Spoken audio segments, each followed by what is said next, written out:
Welcome to the Slop Farm. Enjoy the video. In this video, I will explain how to remove your Ford Fiesta fuel cap. First, locate the fuel filler door, which is typically on the driver's side of your vehicle. To open it, you'll need to find and pull the release lever.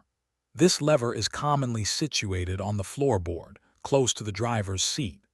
Once pulled, you should hear a distinct click as the fuel door releases, granting you access to the fuel cap itself.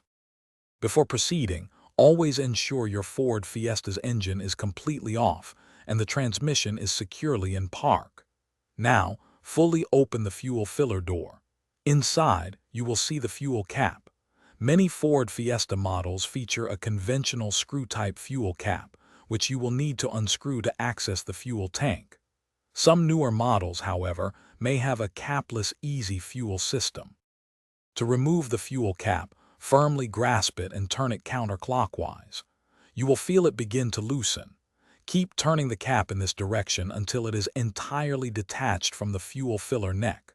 For many caps, you might hear a series of clicks as it becomes fully unscrewed, indicating it's ready to be removed.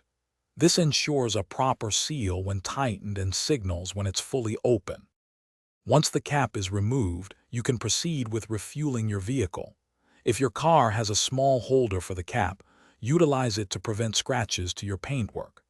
After you've finished fueling, screw the cap back onto the filler neck by turning it clockwise. Continue turning until you hear at least 3 clicks, ensuring a tight seal. Finally, close the fuel filler door, pressing it firmly until it latches securely in place.